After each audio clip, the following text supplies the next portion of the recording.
बचपन और कार्टून का एक अटूट नाता होता है।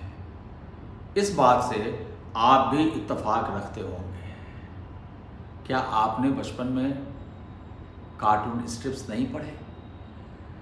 धर्मयुग साप्ताहिक जब आता था हमारे घर, तो सबसे पहले बचपन में मैं उस पत्रिका को अपने कब्जे में लेता था। दरअसल मेरी दिलचस्पी होती थी धर्मयुग के आखिरी पृष्ठ पर छपने वाले कार्टून स्ट्रिप, कार्टून को ना ढब्बू जी पढ़ने के लिए, या फिर लोटपोट मैगजीन का वह मोटू पतलू, या चंपक का वह चीकू खरगोश, पता नहीं क्या क्या, डेनिस का कार्टून स्ट्रिप, विनी द पू। तो हमारे भीतर का बचपन जब तक जिंदा रहता है, कार्टून से हमारी मोहब्बत बनी रहती है। गोवा की यात्रा पर सन 2010 में जब मैं गया था, तो मेरी बड़ी हसरत थी कि अपने प्रिय कार्टूनिस्ट मारियो मिरांडा का दर्शन मैं जरूर करूं। और जब मैं लॉटरलिम चर्च के पास स्थित उनकी हवेली में, उसे हवेली ही कहना बेहतर होगा, वो पोर्चुगीज शैली का बना वो पुराना बंगला, जो पुश्तैनी बंगला था मारियो साहब का, मैं वहाँ उनसे मिलने गया। मारियो उस समय लगभग 85 साल के हो चुके थे। जब मैं मिलने जा रहा था तो मेरे जहन में बहुत सारे ख्याल थे कि जो काम आर.के. लक्ष्मण ने टाइम्स ऑफ इंडिया के जरिए अपने कॉलम यू सेड इट के जरिए किया, जिसमें वो एक बूढ़ा आदमी, कॉमन मैन, वो दुनिया की दास्तान सुनाता है खामोशी से, कोई शब्द नहीं होता उसमें। और टाइम्स ऑफ इंडिया के पहले पन्ने पर इस अखबार के हर पाठक का सबसे पसंदीदा हिस्सा था वो एक छोटा सा कोना, यू सेड इट। तो जो जादू आर.के. लक्ष्मण ने टाइम्स ऑफ इंडिया के पन्नों पर किया, वही जादू गोवा के मारियो मिरांडा ने इलस्ट्रेटेड वीकली ऑफ इंडिया के पन्नों पर किया। 2010 वो फागुन का महीना था, पतझड़ आ चुका था। फागुन के दिनों में दूसरे सूबों की तुलना में गोवा कुछ अधिक गर्म और उन्मत्त रहता है। और मैं अपने बेटे शुभाशीष से मिलने मणिपाल गया था। उस समय वह कंप्यूटर साइंस से MIT में पढ़ाई कर रहा था। शुभाशीष ने मुझसे कहा कि गोवा यहाँ से बिल्कुल पास है, मणिपाल से उडुपी स्टेशन से 3 घंटे का करीब सफ़र होगा ट्रेन से। तो मैंने कहा गोवा चलें। तो पहली यात्रा थी मेरी। बहरहाल हमने कोई अपॉइंटमेंट तो नहीं लिया था मिरांडा साहब से, लेकिन हम अनायास पहुँचे। हवेली से वो लाल सुर्ख हवेली, बहुत खूबसूरत, दरख्तों से घिरी हुई। पतझड़ के दिन थे, बेशुमार पत्ते, क्योंकि बहुत दरख्त थे कैंपस में, तो पत्ते भी बेशुमार पीले पीले पत्ते गिरे हुए थे। और जब मैंने सेवक को अपना कार्ड दिया, वो अंदर गया और फिर तुरंत लौट कर आया। उन्होंने कहा साहब बुला रहे हैं। बंगले के अंदर के उस विशाल बरामदे पर, जिसका फर्श लाल सुर्ख था, दमकता हुआ, मारियो थके थके से बैठे थे अपनी आराम कुर्सी पर। लेकिन उनकी आंखों में वह बच्चा, मैंने गौर किया, अभी भी कायम था। मैंने अपना परिचय दिया, मैं बिहार से आया हूँ। फिर मैंने बताया कि कैसे मैं उनके कार्टून्स का फ़ैन रहा हूँ। इलस्ट्रेटेड वीकली के उनके एक से एक कार्टून चरित्रों का हवाला मैंने उनको दिया। और मैंने कहा कि मैं उन सभी पात्रों को स्मरण करता हूँ जिनको आपने अमर कर दिया। मारियो मिरांडा ने दरअसल गोवा, कर्नाटक, मुंबई और देश दुनिया के कार्टून बनाए, लेकिन मैंने उनसे कहा कि मारियो साहब, आपने बच्चों को लेकर ख़ास तौर से जो कार्टून बनाए वो आज भी हमारे जहन में है और हमारी पीढ़ी के लोगों के जहन में वो बसा हुआ है। इनमें जैसे टूटे दांतों वाला व नन्हा मुन्ना से लेकर छोटे छोटे बालों वाले अपने धुन में मस्त गुल्लू टुल्लू और दुनिया को जानने की उत्सुकता में आंखें फाड़ फाड़ कर निहारते बच्चों की फौज थी। और जाहिर है मारियो के कार्टूनों में मिस नींबू पानी, चुस्त पोल्का डॉट्स वाले मिनी स्कर्ट्स में बॉस से सहमी मिस फॉन्स्का और अजायब घर के प्राणी सरीखा राजनीतिक बुंदल दास था, जो हम लोगों को हमारे बचपन में बहुत मस्ती देता था। लेकिन साथ साथ मैंने ये गौर किया कि एक लंबा सफ़र मारियो ने किया है। शरीर से भले वो थक गए हैं, लेकिन अंदर का वह नन्हा मुन्ना उनके भीतर आज भी बचा हुआ है। आम जन जीवन के छोटे छोटे सभी चरित्रों को भी उन्होंने अपने कार्टून में भरपूर समेटा था। उनके कार्टूनों में चाय वाला, ड्राइवर, घर की आया, पुलिसकर्मी, होटल का वेटर, भिखारी कौन नहीं था। जानवरों के कैरेक्टर्स भी उनके अनूठे थे, खासकर हमेशा एक कान खड़ा किया हुआ कुत्ता। मारियो स्त्रियों की बिंदी और बालों के क्लिप से लेकर पुरुष के शर्ट के बटन और जूते के फीते तक पर नजर डालते थे। और यही वजह थी कि अपने दौर के दिग्गज cartoonist R.K. Lakshman, Abu Abraham, कुट्टी और ओवी विजयन के स्टारडम से अलग मारियो मिरांडा का अपना कुछ अलग खास स्टारडम था। दरअसल यह मारियो के ही वश की बात थी कि वे उदासी को भी उत्सव का रूप देकर हंसने को विवश कर देते थे।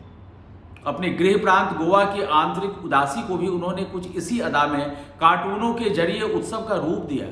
उन्हें इस बात की हमेशा कसक रही कि भारत भले आज़ाद हो गया, लेकिन गोवा की आत्मा आज़ाद नहीं हो सकी, वह आज भी गुलामी ढो रही है। बातचीत के दौरान उन्होंने मुझसे पूछा, क्या आप अपने स्टेट में गंगा के किनारे स्त्री पुरुषों को कतारबद्ध हो नंगे धूप सेकने की छूट दे सकते हैं? पर हमारा गोवा मन मारकर सब कुछ झेलता आया है। उनके स्वर में अवसाद की छलक थी। इस तरह उस दिन मारियो मिरांडा से टुकड़े टुकड़े में देर तक बातें हुई। Mario Joao day Rosario day Brito Miranda, यानी संक्षेप में मारियो मिरांडा का जन्म सन 1926 में गोवानी कैथोलिक ईसाई परिवार में दमन में हुआ था। पर इनके पूर्वज गौड़ सारस्वत ब्राह्मण थे जो सरदेसाई कहलाते थे। सन 1750 में जब इस परिवार ने गोवा की तत्कालीन परिस्थितियों के दबाव में रोमन कैथोलिक ईसाई धर्म कबूल किया, तो नाम से लेकर घर के सदस्यों की पूरी जीवन शैली बदल गई। उस दिन मारियो मिरांडा ने मानो अपनी स्मृतियों का पिटारा ही मेरे सामने खोल दिया था। इस पिटारे से बाहर निकल पड़ी थी उनकी माँ जुलेना मिरांडा, पेशे से वकील पिता पॉन्सपियो मिरांडा, हैदराबाद के नालागोडा के निवासी ससुर इकबाल हैदरी, सास इम्तियाज़ हैदरी और न जाने कितने प्यारे लोग। सन 63 में मारियो मिरांडा ने मुंबई की जे स्कूल ऑफ आर्ट्स में पढ़ रही हबीबा हैदरी से प्रेम विवाह किया था। उन दिनों Mario Miranda times of India में कार्टून बनाया करते थे। बहरहाल इन स्मृतियों में लौटकर थोड़ी देर पहले तक बुझे बुझे मारियो मिरांडा मुझसे बात करते करते फिर अपनी पुरानी खुशी में जैसे लौट आए थे, उनके बचपन की चमक जैसे लौट आई थी।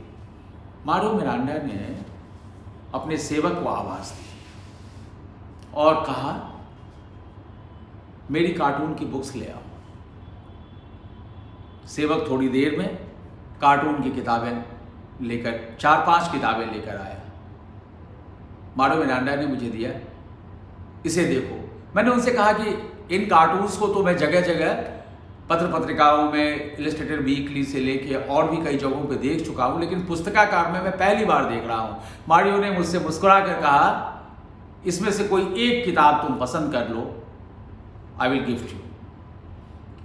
इतनी देर में मारियो की पत्नी हबीबा, जो अपने लंबे से बरामदे पर मोबाइल पर अपने बेटे से बात कर रही थी, विदेश में रह रहे अपने बेटे से, उनकी नज़र पड़ी कि मारियो ने अपनी सारी किताबें मंगवाई हैं मुझे दिखाने के लिए, और वो इस बात के लिए आशंकित हो गई, जैसा कि हर लेखक या रचनाकार में जुटे लोगों की, पुरुषों की पत्नियों का होता है, क्योंकि ज़्यादातर वो गिफ्ट करते करते अंत में किताब की मूल प्रति भी उनके पास में नहीं बच जाती है, सारी किताबें गिफ्ट में निकल जाती हैं।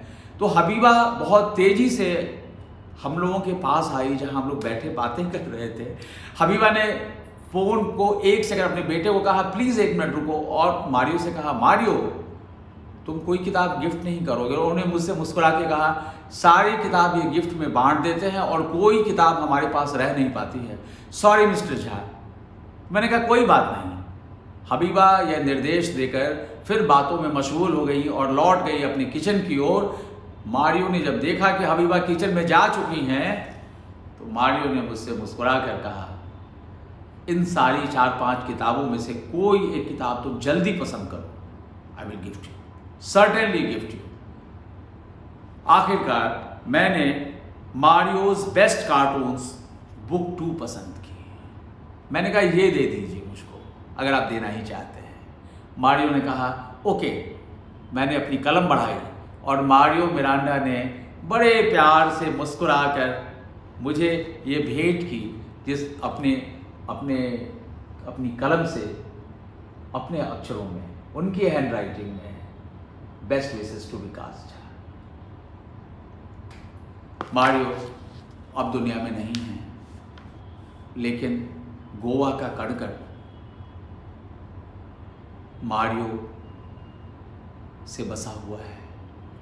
जिस तरह बंगाल की संस्कृति में गुरुदेव रविंद्रनाथ ठाकुर वहाँ के कण-कण में समाये हैं, गोवा की मिट्टी के कण-कण में उसी तरह मारियो मिरांडा समाये हैं। दरअसल गोवा का हर सुख दुख मारियो के कार्टून में है। गोवा का सारा साहित्य एक तरफ रख दिया जाए और मारियो मिरांडा के कार्टून की किताबें एक तरफ रख दी जाएं, मारियो मिरांडा की चुनिंदा किताबें गोवा के संपूर्ण साहित्य पे भारी पड़ेंगी।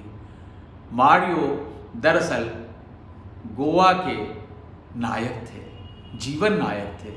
आज भी जब गोवन उन्हें याद करते हैं तो कुछ इस अंदाज में याद करते हैं जैसे वह गोवा के पिता को याद कर रहे हों।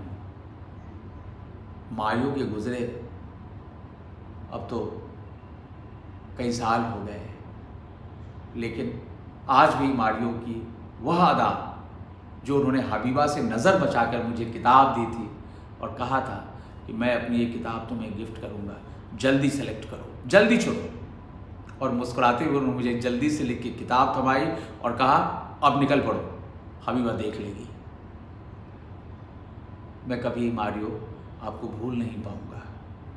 गोवा हमेशा आपको याद करता है और हर युग में गोवा चाहता है कि हमारा मारियो हमारे बीच आए और गोवा की मस्ती को और उस मस्ती में भी समाये दुख को